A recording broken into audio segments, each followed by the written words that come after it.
2 நாள் முன்னாடி கோலாகல ஸ்ரீனிவாஸ் அவர்கள் மின்னம்பலம் அப்படிங்கிற ஒரு யூடியூப் சேனலுக்கு ஒரு இன்டர்வியூ கொடுத்துருந்தாங்க. அதில் அவர் நிறைய விஷயம் பகிர்ந்திருந்தார். அதில் ஒரு விஷயம் ஒரு சில விஷயங்கள் என்னென்னு கேட்டிங்கன்னா, அண்ணாமலை அவர்கள் வந்து பாஜகலேருந்து வெளியே போனது தப்பு, அவர் வந்து இன்ஃபேக்ட் பாஜகவை யூஸ் பண்ணிக்கிட்டாரோ, மிஸ்யூஸ் பண்ணிட்டாரோ, அப்புறம் 2014 என்ன ஸ்டேட்டஸில் இருந்துச்சோ அதே மாதிரி தான் 2024 இருந்துச்சு. பெருசாக ஒன்றும் பாஜக வளர்ந்த மாதிரி தெரியல. அப்போ 2024க்கும் 2026க்குள்ள ஒன்றும் பாஜக வீழ்ச்சி அடையல. இந்த மாதிரி நிறைய கருத்துக்கள் பகிர்ந்துருந்தாங்க. எனக்கு அதில் உள்ள நிறைய புள்ளி விவரங்கள், நிறைய ஃப்ளாடு, அதில் நிறைய தவறுகள் இருந்த மாதிரி இருந்தது. அப்புறம் அந்த இன்டர்வியூலையுமே ஒரு சில பெர்டினென்ட்டான கேள்விகள் கேட்கப்படலை அப்படிங்கிற மாதிரி எனக்கு ஒரு ஒப்பீனியன். எனக்கு அந்த இன்டர்வியூ ரொம்ப பிடிக்கும். கலை அப்படிங்கிறவங்க ரொம்ப நியூட்ரலாக நல்லா தான் இன்டர்வியூ எடுக்கக்கூடியவங்க. இதனால் பர்டிகுலர்லி இந்த இன்டர்வியூவில் ஒரு சில கேள்விகள் கேட்டிருக்கணும் அப்படிங்கிறது என்னோட தாட்டு. ஸோ அதை பற்றி தான் இந்த வீடியோவில் நான் ஷேர் பண்ணலான்னு இருக்கேன். அதாவது அவருடைய பாயிண்ட்ஸுக்கு ரிபட்டல் நிறைய விஷயங்கள் எனக்கு தோணுச்சு. அதை இந்த வீடியோவில் ஷேர் பண்ண போகிறேன். நான் உங்கள் மணியன் கோபி, நீங்கள் பார்த்துட்டு இருக்கிறது பாசிட்டிவ் பாலிடிக்ஸ். ஸோ முதல் விஷயம் அவர் வந்து ஷேர் பண்ணது என்னென்னு கேட்டிங்கன்னா, 2014 திமுக அதிமுக இல்லாமல் ஒரு கூட்டணி என்டி அமைச்சிருந்தாங்க. அப்போயும் 18% இருந்தது. 2024லையும் 18% இருந்தது. ரெண்டுத்துக்கு என்ன பெரிய வித்தியாசம் இருக்குது? இன்ஃபேக்ட் அப்போயாவது 2 எம்பி சீட் எடுத்திருந்தாங்க, இப்போ எதுவுமே இல்லையே அப்படிங்கிற மாதிரியான ஒரு பார்வை இருந்தது. இது நம்ம ஏற்கனவே நிறைய தடவை டிபேட் பண்ணியிருக்கோம், நிறைய பேர் சமூகத்தில் சொல்லியிருக்காங்க. இருந்தாலுமே பேசிக்கான பாயிண்ட்ஸ் என்னென்னு கேட்டிங்கன்னா, அப்போது வந்து பாஜக ஒரு மைனர் பார்ட்னர், இப்போ வந்து பாஜக ஒரு மேஜர் பார்ட்னர். கூட்டணியிலேயே பாஜக வந்து 5வது இடத்துல தான் இருந்தது. முதல் இடத்துல வந்து தேமுதிக இருந்தது, அதுக்கப்புறம் பாமக இருந்தது, மதிமுக வைகோ கட்சி கூட பாஜகவோட பெரிய கட்சியாக தான் அந்த கூட்டணியில் அங்கம் வகிச்சிருந்தாங்க. அதுக்கப்புறமா கோயம்புத்தூரை சேர்ந்த கொங்கு நாடு கட்சி இருந்தது. இந்த மாதிரி பல கட்சிகளுக்கு அப்புறமா தான் பாஜக இருந்தது. கொங்கு நாடுக்கு அப்புறம் சொல்ல மாட்டேன், பட் அதெல்லாம் இருந்ததுனால அது ப்ளஸ்ஸாக இருந்தது. இப்போ இந்த வாட்டி 2024 பாஜக தான் பிரைமரி பார்ட்டியாக இருந்தது கூட்டணியில். அதனால் அது இதுவும் கம்பேர் பண்ண முடியாதுங்கிறது ஒரு ரொட்டீனான ஒரு ஆர்குமெண்ட். ஆனால் இந்த பேட்டியில் அவர் பர்டிகுலர் என்ன சொல்லியிருந்தாருன்னு சொன்னால், எல்லாரோட பொது எதிரி வந்து திமுக. 2014 வந்து திமுக 0 சீட்ஸாக இருந்துச்சு. ஆனால் அண்ணாமலை தலைமையில் என்ன நடந்துச்சு, திமுகக்கு 40-40 கிடச்சிச்சு அப்படின்ற மாதிரி ஒரு வாதத்தை வைப்பார். அப்போது அந்த இன்டர்வியூவர் அழகாக கேட்பாங்க. என்ன கேட்பாங்கன்னா, ஆனால் அப்போது 2014 வந்து ஜெயலலிதா அம்மையார் இருந்தாங்க இல்லையா, அதனால தானே திமுக 0 ஆச்சுன்னு கேட்பாங்க. அப்போ இவர் சொல்கிறாரு, இல்லை இது வந்து தப்பாக நீங்கள் புரிஞ்சிட்ருக்கீங்க.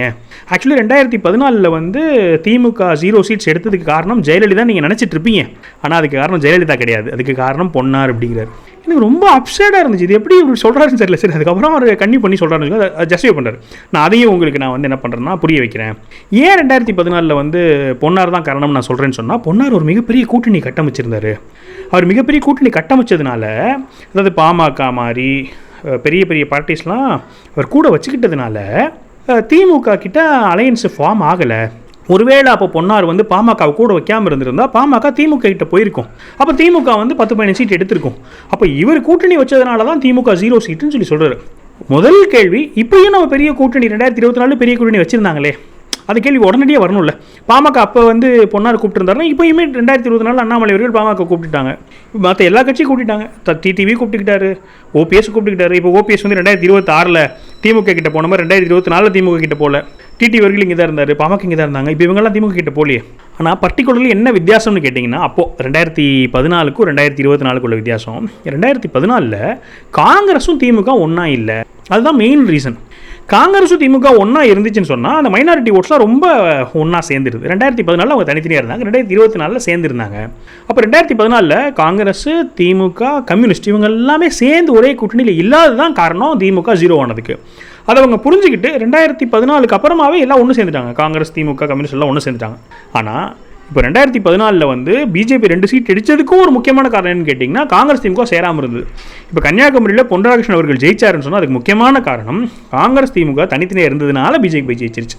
அதுக்கப்புறமா வந்த எலெக்ஷன் எல்லாம் காங்கிரஸ் திமுக சேர்ந்துருது, பிஜேபியால் ஜெயிக்க முடியல. இதுதான் சிம்பிள் ரீசன். அப்போ இந்த கேள்வி அவர் வந்து என்ன பண்ணிட்டாருன்னு சொன்னால் அட்ரஸ் பண்ணாமல் 2014 வந்து பொன்னார் தான் காரணம்னு சொல்லியிருந்தார். அது ஒரு விஷயம், அதை ரிபட் பண்ணணும்னு நினச்சேன். ரெண்டாவது ஆர்குமெண்ட் என்ன ஆர்குமெண்ட் பண்ணியிருந்தாருன்னு சொன்னால், 2024க்கும் 2026க்கும் பாஜக ஒன்றும் வீழ்ச்சி அடையலைன்னு ஒரு ஆர்குமெண்ட். இது நிறைய பேர் ஆர்கியூ பண்ணியிருந்தாங்க. இன்ஃபேக்ட் பாஜகவோட அஃபிஷியலாகவே நாராயணன் திருப்பதி அவர்கள்லாம் சொல்கிறாங்க. என்ன சொல்கிறாங்கன்னு சொன்னால், 2024 பாஜக வந்து கிட்டத்தட்ட 23 இடங்களில் தாமரை சின்னத்தில் நின்றுச்சு. 23 இடங்கள் வந்து லோக்சபா கான்ஸ்டிடுவன்சினா, ஒரு லோக்சபா 6 அசம்பிளி கான்ஸ்டிடுவன்சி. அப்போ 23 லோக்சபா இஸ் ஈக்குவல் டு ஒரு 138 அசம்பிளி கான்ஸ்டிடுவன்சி. 138 தொகுதிகளில் நின்று நீங்கள் வந்து 12% வாக்கு எடுத்துருக்கிறீங்க, 11.5% வாக்கு எடுத்துருக்கிறீங்க. இந்த வாட்டி வெறும் 33 தொகுதியில் நின்று, அதில் 4 ஒரு பங்கு தான், 33 தொகுதிகளில் நின்று 3% எடுத்தாச்சு. அப்போ இந்த 33 அப்படியே நீங்கள் வந்து மல்டிப்ளை பண்ணி 127 கன்வெர்ட் பண்ணிங்கன்னு சொன்னால், 138 கன்வெர்ட் பண்ணிங்கன்னா அதை விட 0.5% அதிகமாக தான் ஓட்டு எடுத்துருக்குறோம். ஆக்சுவலி ஸ்பீக்கிங் 2024 பாஜக 2026 வளர்ந்துருச்சு, அதே மாதிரி ப்ரோரேட்டாக எடுத்துக்கிட்டுன்னு சொல்லிட்டு ஆர்குமெண்ட். இது நம்பர் நல்லா ஆழமாக தெரிஞ்சவங்களுக்கு ரொம்ப அப்செட்டான ஆர்குமெண்ட்டாக இருக்கும். எனக்கு இதை பார்க்கும்போது என்னால் தயவுசெய்து பண்ணிக்கணும்னு நினச்சிக்கோங்க இந்த மாதிரி ஆர்குமெண்ட்டை. ஏன்னு கேட்டிங்கன்னா, நீங்கள் நம்பர் ஆஃப் சீட்ஸ் உங்களுக்கு குறையுதுனாலே நீங்கள் வீக் ஆகிட்டீங்கன்னு அர்த்தம். ஒரு எக்ஸாம்பிள் சொல்கிறேன்னே, இப்போ நாளைக்கு 2031 பாஜகவுக்கு இதே மாதிரி ஒரு கூட்டணி, ஒரு ஏடிஎம்கே ஏதோ ஒரு கூட்டணி, இப்போ 33 தொகுதியில் பாஜக நின்றுருக்கு இல்லையா, நாளைக்கு ஒரு 5 தொகுதியில் மட்டும் பாஜக நிற்குதுன்னு வச்சுப்போம். சப்போஸ் 5 தொகுதியில் நின்று ஒரு 1% ஓட்டு எடுத்துட்டாங்கன்னு வச்சுக்கோங்க. சப்போஸ் நான் நம்பர்ஸ் சொல்கிறேன். 5 தொகுதி நின்று இப்போ வந்து ஆவரேஜாக ஒரு 57,000 60,000 ஓட்டு எடுத்திருக்காங்க ஒரு தொகுதிக்கு. நாளைக்கு 5 தொகுதியில் நின்று ஒரு தொகுதிக்கு 75,000 ஓட்டு எடுத்துட்டாங்கன்னு வச்சுக்கோங்களேன் சப்போஸ். அப்போ நீங்கள் சொல்லுவீங்களா இந்த மாதிரி நாங்கள் 5 தொகுதி தான் நின்றுருக்கிறோம், நாங்கள் போன வாட்டி 33 தொகுதியில் நின்னோம், அதனால் 3%, இப்போ வந்து 5 தொகுதியில் நின்றுருக்கோம், அப்போ கம்பேரிட்டிவாக பார்த்தோன்னா நம்ம கூட்டிகிட்டோம்னு சொல்ல மாட்டோமே. நீங்கள் இவ்வளோ கம்மியான தொகுதி நிற்கிறீங்கனாலே, போன வாட்டி 138 அசம்பிளி கான்ஸ்டியூன்சி நின்று நீங்கள் இந்த வாட்டி 33 அசம்பிளி கான்ஸ்டியூன்ஸை குறைஞ்சிட்டிங்களே, அதுவே வீழ்ச்சி தானே. அப்போ அந்த வீழ்ச்சிக்கு என்ன காரணம்? நீங்கள் அதே ஓட் பர்சன்டேஜ் வச்சிருக்கேன்னு சொல்லிக்கோங்க, 5.5% கூட்டிருக்கேன்னு சொல்கிறீங்க, அதே ஓட் பர்சன்டேஜ் 0.5% கூட்டினா கூட 138 நின்று ஸ்ட்ரென்த் ஏன் 38 குறைஞ்சிருக்கு? அந்த வீழ்ச்சிக்கு என்ன காரணம்? நான் அது வந்து அலையன்ஸுக்காக நாங்கள் ஜெயிக்கிறதுக்காக இப்போ என்ன அறிவு பண்ணிருந்தாங்கன்னா, என்ன சொல்கிறது, எண்ணம் தான் முக்கியம், நம்பர் ஆஃப் சீட்ஸ் முக்கியம் இல்லை, எவ்வளோ வின்னிங் பண்ணுறோன்றதான் முக்கியம்னு ஆர்குமெண்ட் இருந்துச்சு. அப்போ அதுவும் இல்லையே. போன வாட்டி 4 எம்எல்ஏ சீட்டில் இந்த மாதிரி 1 எம்எல்ஏ சீட் ஆயிடுச்சுல்ல. அப்போது இது ஃபண்டமெண்டல் மேக்ஸ்லேயே தப்பு. இப்போது ஒரு எக்ஸாம்பிள் சொல்லணும்னு சொன்னால், இப்போ IUMLனு ஒரு கட்சி இருக்குது, இந்தியன் யூனியன் முஸ்லீம் லீக். அவங்க 2 தொகுதியில் நின்னாங்க, 2 தொகுதியில் நின்று 2 தொகுதி வின் பண்ணிட்டாங்க இந்த வாட்டி அசம்பிளியில். அப்போது அவங்களோட ஓட் பர்சன்டேஜ் எடுத்துகிட்டு நான் 2 தொகுதியில் நின்னேன், அதனால் இது இருக்குது, திமுக வந்து அத்தனை தொகுதியில் நின்றுச்சு, அப்போ நான் வந்து அத்தனை தொகுதியில் நின்றுருந்தேன்னு சொன்னால் என்னோடய ஓட் பர்சன்ட் அவங்களோட கூடன்னு ஆர்கியூ பண்ண முடியுமா? அதனால் வந்து நீங்கள் 2 தான் நிற்கிறீங்கன்னா உங்களோட சக்தி 2ன்னு ஆயிடுச்சு. அப்போ அதே மாதிரி பாஜக 138 போன 2 வருஷம் முன்னாடி 138 அசம்பிளிக்கு ஒர்த்தாக இருந்த ஒரு பார்ட்டி இந்த வாட்டி 33க்கு ஒர்த்தாக மாறிடுச்சு. அப்போ ஓட் பர்சன்டேஜ் அதே ஓட் பர்சன்டேஜ் மெயின்டைன் பண்ணிட்டு நீங்கள் எப்படி ஒருத்தன்னு சொல்ல முடியும்? அலையன்ஸும் சேர்ந்ததுக்கு அப்புறமா போன வாட்டி அலையன்ஸ் இல்லாமல் எடுத்த பர்சன்டேஜ் இந்த வாட்டி சீட்டையும் குறைச்சி அலையன்ஸோட கம்மியான ஓட் பர்சன்டேஜ், வின்னிங் சீட்ஸும் இல்லை. இது எப்படி ஏற்றுக்க முடியும்? இது எப்படி இவங்க வந்து ஆர்கியூ பண்ணுறாங்கிறத என்னால் புரிஞ்சிக்கவே முடியல. இது ஒரு பக்கம்.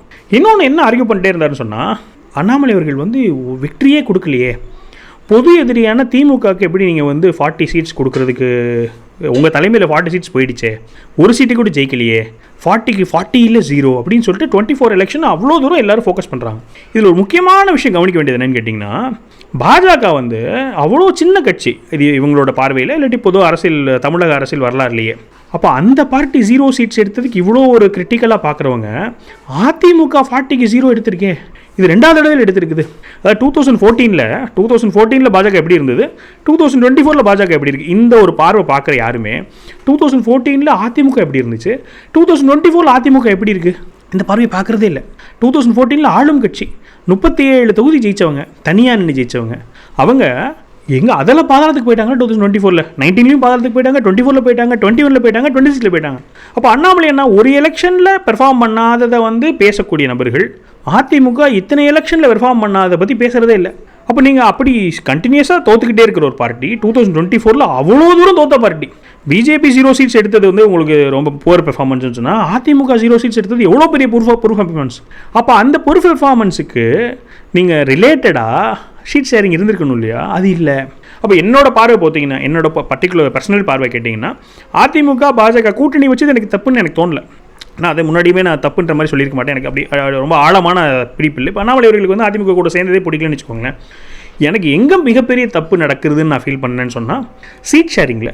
ஏன்னா என்ன பார்வை இருந்ததுன்னு கேட்டிங்கன்னா, ஒரு தியரிட்டிக்கலி பார்த்தோன்னு சொன்னால், தாவேக்காவும் அதிமுகவும் ஒன்றா சேர்ந்துருக்கூடாது, தாவேக்காவும் அதிமுக ஒன்றா சேர்ந்துட்டாங்கன்ற பட்சத்தில் அவங்க கம்ஃபர்டபுளாக ஜெயிக்கிறதுக்கு வாய்ப்பு இருக்குது. ஏன்னா இப்போ தனியாகவே 108 ஜெயிச்சிட்டாங்க.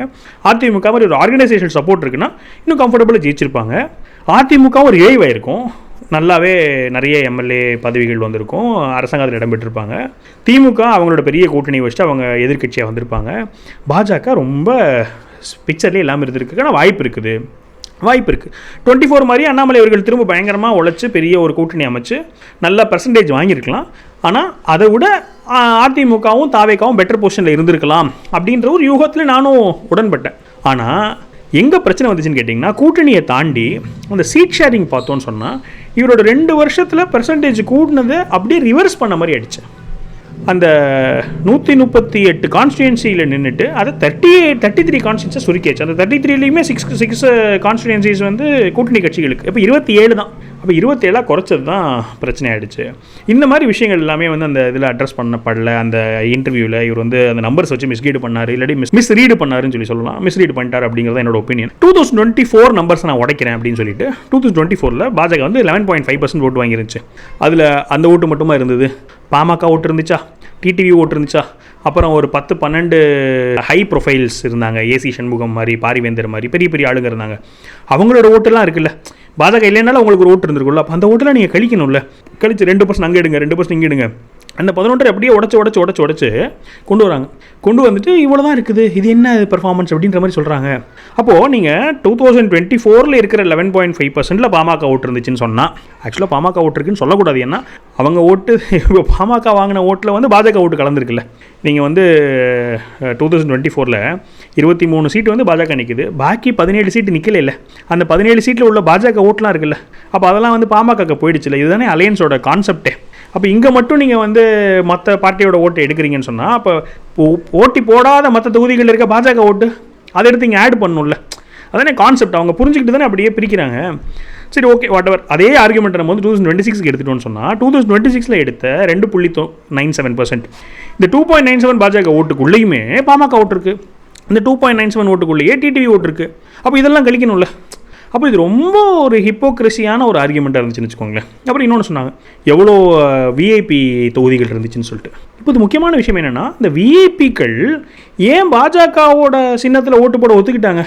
ஏன்னா அவங்க வந்து கம்ஃபர்டபுளாக அதிமுகவோட ரெட்டை சின்னத்தில் நின்றுருக்கலாம். இந்த நம்பர்ஸ் தானே மாறி இருக்கும். 33க்கு பதிலாக கம்மியாக இருக்கும், இல்லை 23க்கு பதிலாக கம்மியாக இருக்கும், அவங்களுக்கு கூடி இருக்கும். அவங்க மாதிரி அங்கே போயிருப்பாங்க.